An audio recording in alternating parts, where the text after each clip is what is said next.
हरे कृष्ण माता जी। आजानुलम्बितभुजो हरे कृष्ण माता जी। कनकावदात संकीर्तनैकपितरो कमलायताक्ष विश्वम्भरो द्विजवरो युगधर्मपालो वन्दे जगत्प्रियकरौ करुणावतारम्।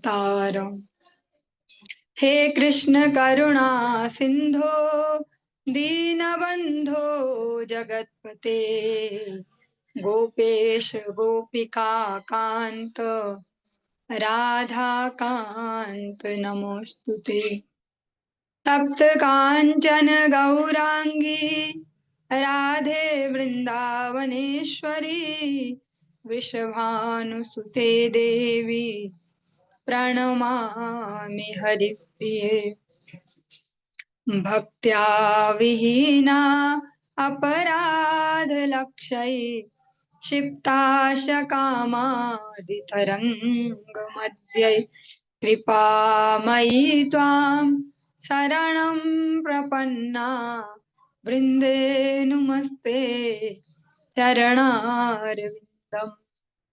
जय श्री कृष्ण चैतन्य प्रभु नित्यानंद श्री अद्वैत गदाधर श्रीवासादि गौर भक्त वृंद। हरे कृष्णा कृष्ण कृष्ण हरे हरे, हरे राम राम राम हरे हरे। सर्वप्रथम भगवान के अभिन्न प्रकाश विग्रह श्री गुरुपाद पद्म पूज्य पात्र दंडी स्वामी अष्टोत्तर सत्स्य श्रीमद भक्ति प्रसाद विष्णु गोस्वामी गुरुदेव महाराज के पावन श्री चरण कमलों में असंख्य कोटि दंडवत ज्ञापित करते हुए उनकी अहेतुकी कृपा प्रार्थना करती हूँ।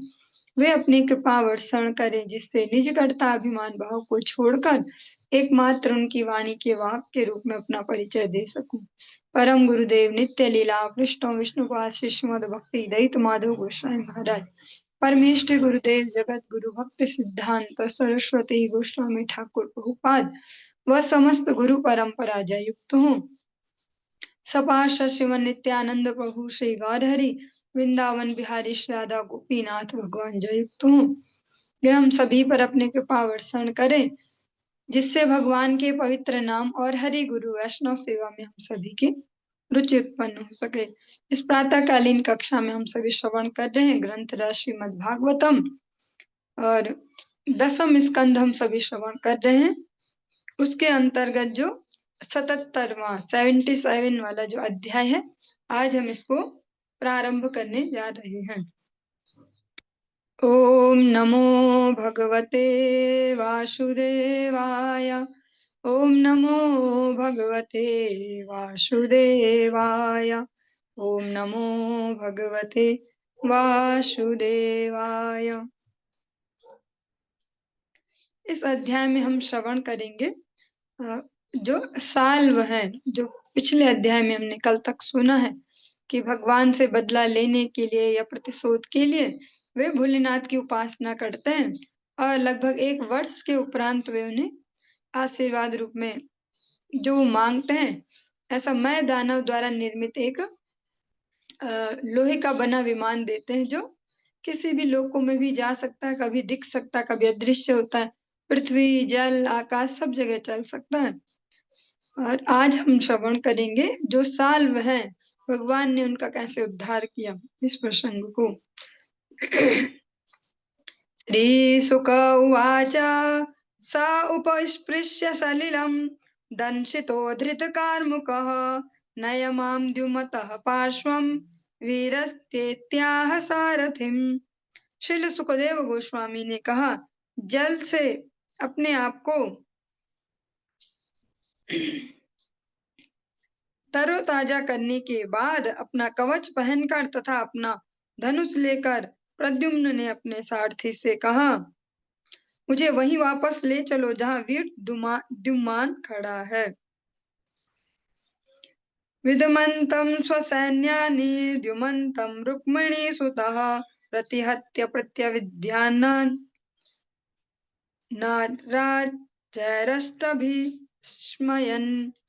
प्रद्युम्न की अनुपस्थिति में द्युमान उसकी सेना को तहस नहस किए जा रहा था, किंतु अब प्रद्युम्न ने द्युमान पर बदले में आक्रमण कर दिया और हंसते हुए 8 नाराज बाणों से उसे भेद दिया। चतुरो वाहान् सूतमेकेन चाहनत् दाभ्यं धनुश्चकेतुं च सरेणान्येन वैशिरः। इन बाणों में से 4 से उसने द्युमान के 4 घोड़ों को, एक बाण से उसके सारथी को तथा 2 अन्य बाणों से उसके धनुष तथा रथ के झंडे को और अंतिम बाण से द्युमान के सिर पर प्रहार किया।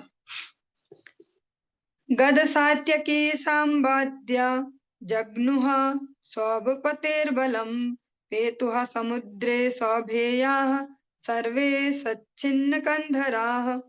गद,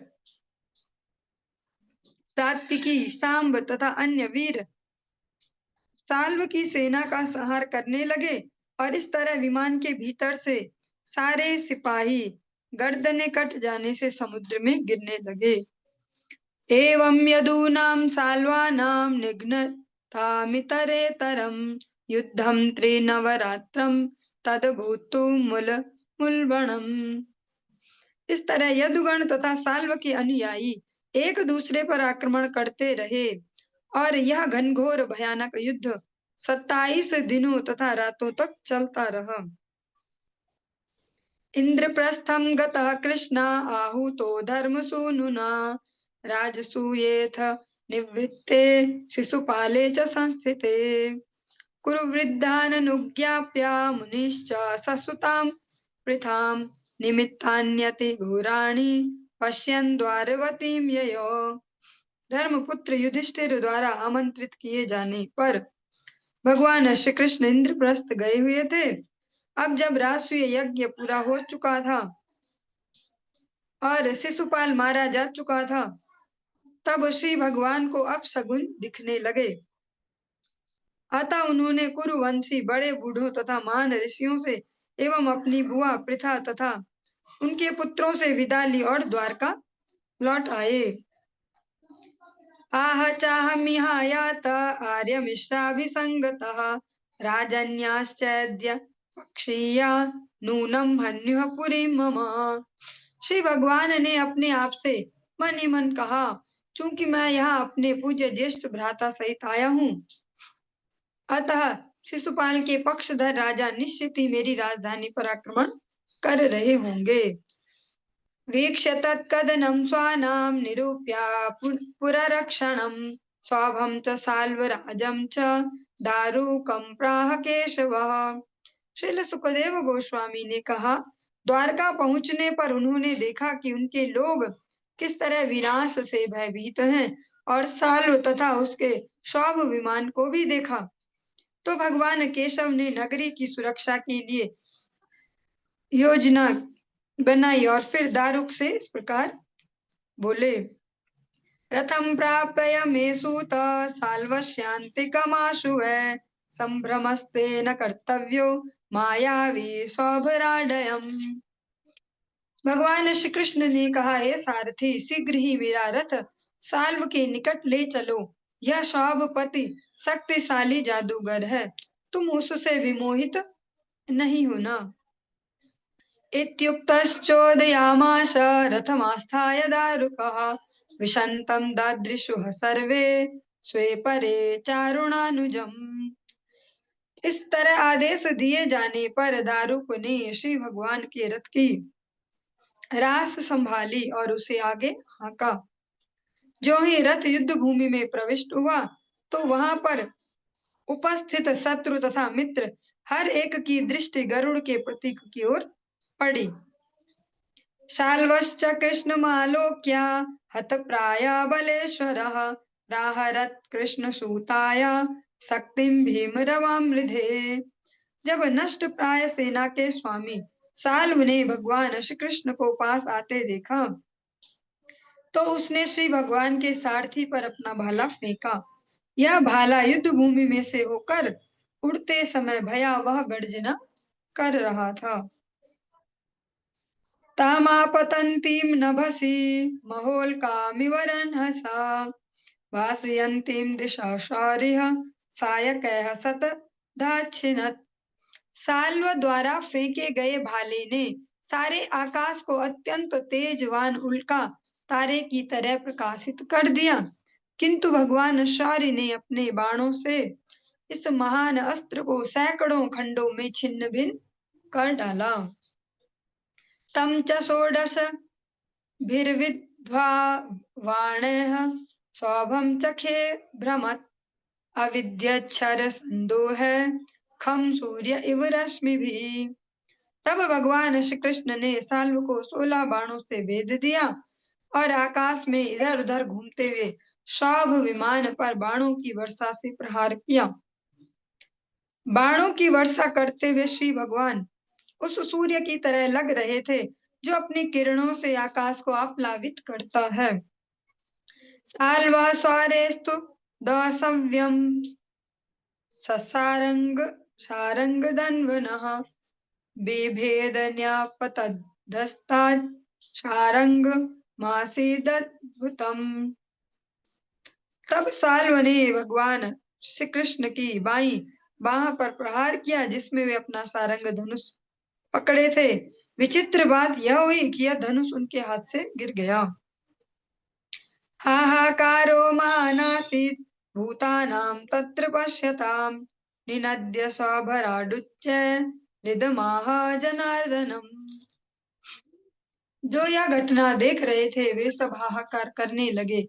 तब शौभ के स्वामी ने जोर जोर से गरज कर भगवान जनार्दन से इस प्रकार कहा, यत्त्वया मूढनः सख्युर् भ्रातुर्भार्या हृतेक्षताम् प्रमत्तः स सभा मध्ये त्वया व्यापादितः सखा तं त्वाद्य निशितैर्बाणैः पराजितमानिनम् नयाम्या पुनरावृत्तिं यदि तिष्ठेर्माग्रतः। साल्व ने कहा, अरे मूर्ख, चूंकि हमारी उपस्थिति में तुमने हमारे मित्र और अपने ही भाई शिशुपाल की होने वाली पत्नी का अपहरण किया है, जो रुक्मिणी जी को लेकर साल्व ऐसा कहता है, और उसके बाद में जब वह सतर्क नहीं था तब पवित्र सभा में तुमने उसकी हत्या कर दी, जो शिशुपाल को राष्ट्रीय यज्ञ में उसका भगवान ने उद्धार किया। इसलिए आज मैं अपने तेज बाणों से तुम्हें ऐसे लोक में भेज दूंगा जहां से लौटना नहीं होता। यद्यपि तुम अपने आप को अपराजेय मानते हो, किंतु यदि तुम मेरे समक्ष खड़े होने का साहस करोगे तो मैं तुम्हें अभी मार डालूंगा। जो साल्व है वो भी शिशुपाल जैसे ही भगवान से हमेशा हमेशा से स्वाभाविक बैर रखता है, इसलिए वो अपने एंगल से इस बात को रखता है कि हम सब के होते हुए भी तुमने शिशुपाल की जो होने वाली पत्नी थी उनका अपहरण किया, इतनी अच्छी पवित्र सभा में तुमने शिशुपाल का वध किया, इसलिए अब मैं तुम्हें मार दूंगा। वो उसको कभी इस एंगल से नहीं देखेंगे कि जो रुक्मिणी जी हैं जिनका विवाह होना था वो स्वयं भगवान से विवाह करना चाहती थी और वह शिशुपाल की अमर्यादा को भी नहीं देखेंगे कि वो जन्म से ही भगवान के प्रति वैर रखता था, कभी कोई अवसर नहीं छोड़ता था, हर बार 99 गालियां देके चुप हो जाता, क्योंकि 100वीं दूंगा तो मेरा उद्धार हो जाएगा। हर बार, ये नहीं है कि एक आज पहली बार या टोटल 100 हुई थी, वो एक बार में 99 गालियां बकता था भगवान को और फिर चुप हो जाता था। अब ये मान नहीं पाएगा, जानता तो है कि मार देगा, पर उस दिन आवेश में गिनतियां थोड़ी गिन नहीं पाया, 100वीं भी हो गई और वो गिन नहीं पाया। श्री भगवान उवाच वृथा त्वं कथसे मंद न पश्यन्ति केन्तकं पौरुषं दर्शयन्ति स्म सूरा न बहुभाषिणः। श्री भगवान ने कहा, रे मूर्ख, तुम व्यर्थ ही डींग मार रहे हो, क्योंकि तुम अपने निकट खड़ी मृत्यु को देख नहीं पा रहे हो। असली वीर कभी अधिक बातें नहीं करते अपितु कार्य करके अपना पौरुष प्रदर्शित करते हैं। जैसा एक इंग्लिश में कहावत बोलते हैं, action speaks louder than words. जो हमारी क्रिया है वो शब्दों से ज्यादा बोलती है। तो जो भी बुद्धिमान लोग होते हैं शब्दों से कम बोलकर अपने कार्य से बोलते हैं, अपनी जो कार्य शैली है। भगवान भी यही कहते हैं, सालुकों की व्यर्थ में फालतू की बातें बघार रहे हैं। जो वास्तव में वीर होते हुए बातें नहीं करते, वे वीरता का प्रदर्शन करते हैं। इत्युक्त्वा भगवान शाल्वं गदया भीमवेगया तत्ताडजत्रो संरब्ध स च कंपे वमनश्रिक। ऐसा कहकर क्रुद्ध हुए श्री भगवान ने भयावनी शक्ति तथा अत्यंत वेग से अपनी गदा घुमाई और उसे सालू के कंधे की हड्डी पर दे मारा, जिससे वह छटपटा उठा और रक्त वमन करने लगा। गदायां सन्निवृत्तायां साल्वस्त्वन्तर्धीयत ततो मुहूर्त आगत्य पुरुषः शिरसाच्युतम् देवक्या प्रहितो अस्मीति नत्वा प्राह वचो रुदन्। लेकिन भगवान अच्युत द्वारा अपनी गदा वापस लेते ही साल्व दृष्टि से ओझल हो गया और उसके एक पल बाद एक व्यक्ति श्री भगवान के पास आया। उनके समक्ष नतमस्तक होकर उसने कहा, मुझे देवकी ने भेजा है। और रोते हुए उसने इस प्रकार के शब्द कहे, कृष्ण कृष्ण महाबाहो पिता ते पितृवत्सला बद्ध्वापनीतः साल्वेन शौनिकेन यथा पशुः। साल्व वहां से गायब हो गया और कोई एक अन्य व्यक्ति भगवान के पास आकर कहते हैं कि मुझे देवकी जी ने भेजा है। उस व्यक्ति ने कहा, हे कृष्ण, हे महाबाहु, हे अपने माता पिता के प्रिय, साल्व आपके पिता को बांधकर उसी तरह ले गया है जिस तरह कसाई किसी पशु का वध करने के लिए ले जाता है। उस व्यक्ति ने ऐसा समाचार भगवान श्री कृष्ण को दिया कि मुझे ना देवकी जी ने भेजा है और ये सूचना आपको देनी है कि जो साल्व है आपके पिता वसुदेव जी को बांध कर ले गया, जैसे वध करने के लिए किसी पशु को कोई कसाई लेकर जाता है।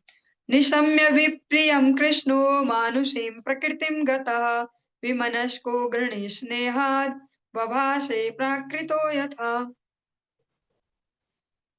जब उन्होंने यह शुभकारी समाचार सुना तो सामान्य मनुष्य की भूमिका निर्वाह कर रहे, सामान्य मनुष्य नहीं है जो भूमिका यहाँ पर निर्वाह कर रहे हैं, सामान्य मनुष्य की एक्टिंग कर रहे हैं एक सामान्य मनुष्य जैसे, भगवान श्री कृष्ण ने खेद तथा करुणा व्यक्त की और बिल्कुल जैसे सामान्य मनुष्य रिएक्शन देंगे ऐसे ही अपने माता पिता के प्रति प्रेम वश उन्होंने सामान्य बद्ध जीव जैसे शब्द कहे।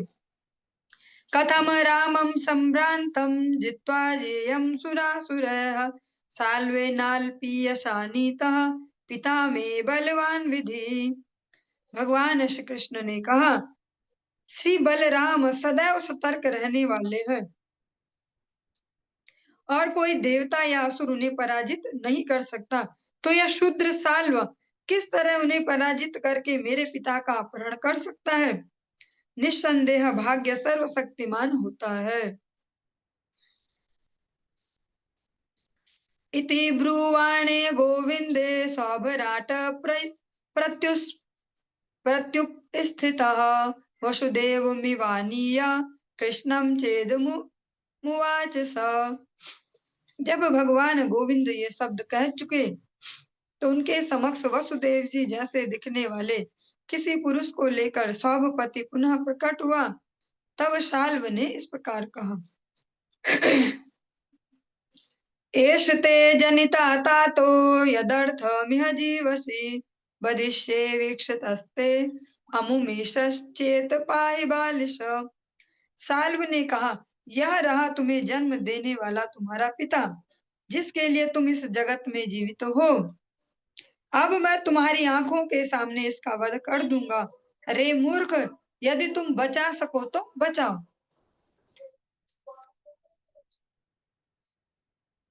एवं निर्भर एवं निर्भत्यर्ष्य मायावी खड्गे नानक दुंधवे उत्कृत्य सिर आदाया खस्थम शोभम समाविशत।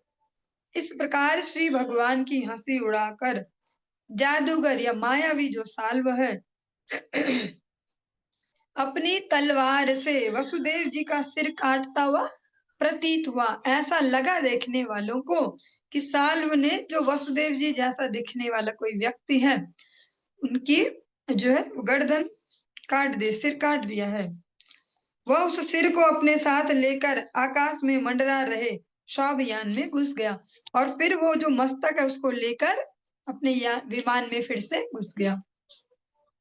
ततो मुहूर्तम प्रकृति प्रकृता उपलतः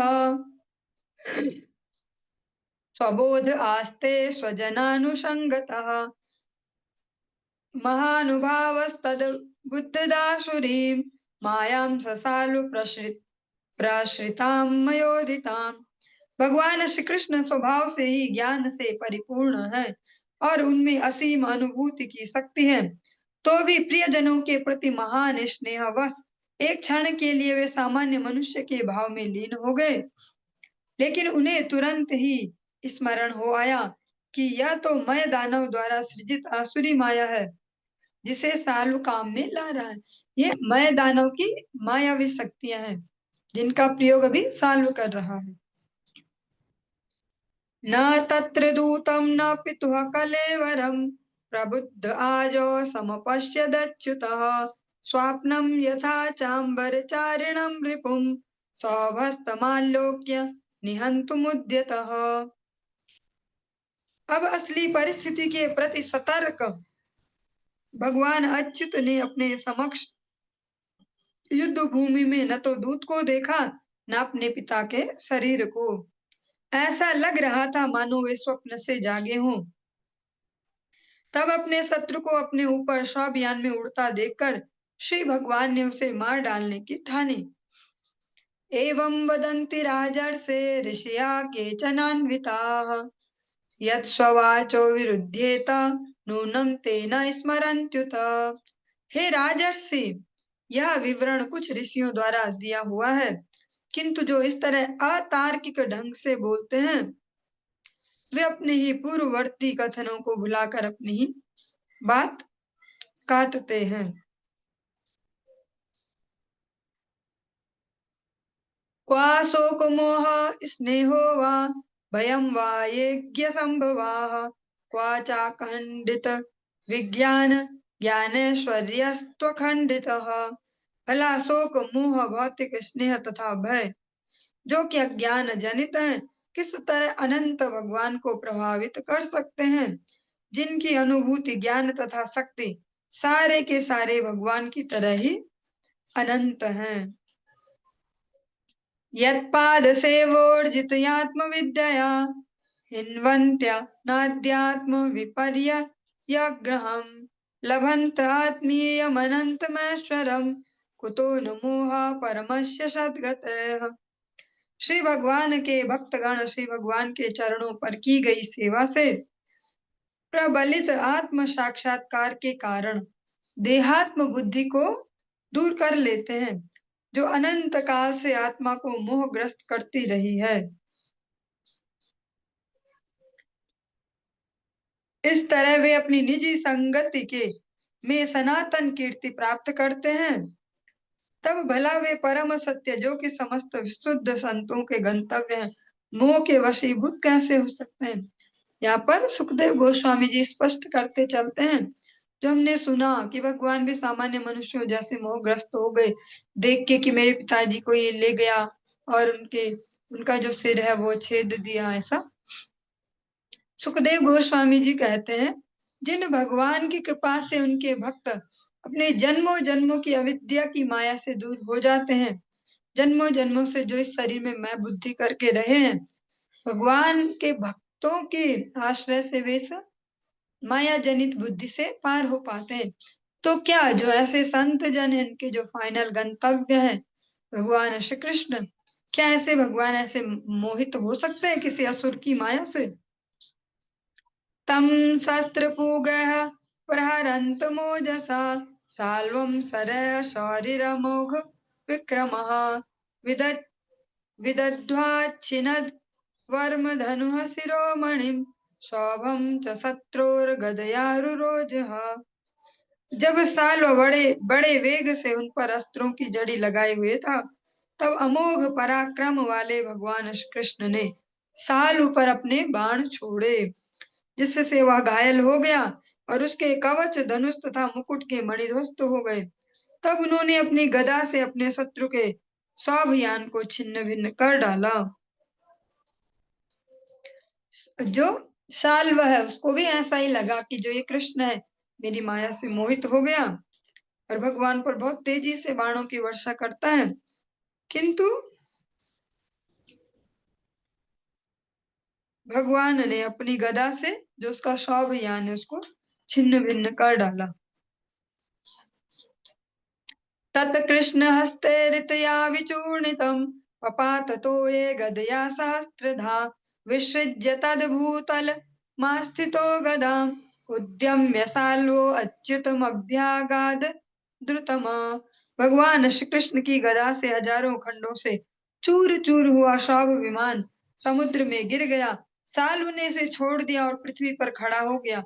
उसने अपनी गदा उठाई और भगवान अच्युत की ओर लपका। आधावतः सगदं तस्य बाहुं भल्लेन छित्त्वाथ रथाङ्गमद्भुतं वधाय साल्वस्य लयार्कसन्निभं बिभ्रद्बभो सार्क इवोदयाचलः। जब साल्व उनकी ओर झपटा तो श्री भगवान ने एक भाला छोड़ा और उसकी उस बाहों को काट लिया जिसमें गदा पकड़ी थी। अंत में साल्व का वध करने का निश्चय करके भगवान श्री कृष्ण ने अपना सुदर्शन चक्र उठाया, जो ब्रह्मांड के प्रलय के समय दिखने वाले सूर्य जैसा लग रहा था। तेज से चमकते हुए श्री भगवान उदयाचल जैसे प्रतीत हो रहे थे, जो उदित होते सूर्य को धारण करता है। उदयाचल मीन्स वो डायरेक्शन जहाँ से सूर्य देव उदित होते हैं, तो संपूर्ण दिशा भी सूर्य देव के तेज से वैसी हो जाती। भगवान को आज वही उपमा दी गई कि भगवान ऐसे चमकते दिख रहे हैं।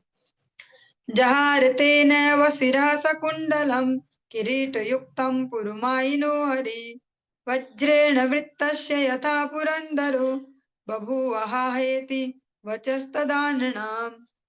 भगवान श्री हरि ने अपने चक्र का प्रयोग करते हुए उस दुर्दांत मायावी के सिर को कुंडलों तथा मुकुट सहित अलग कर दिया, जिस तरह पुरंदर ने वृत्तासुर का सिर काटने के लिए, पुरंदर में इंद्र को कहा गया, राजा इंद्र, अपने वज्र का प्रयोग किया था। यह देखकर साल्व के सारे अनुयायी हाय हाय कहकर चीख उठे। तस्मिन् निपतिते पापे शोभे च गदयाते निर्दुन दुर्दुन्दुभयो राजन् दिवि देव गणेरिताः सखीनाम चितिं कुर्वन् दन्तवक्रोरुषाभ्यगात्।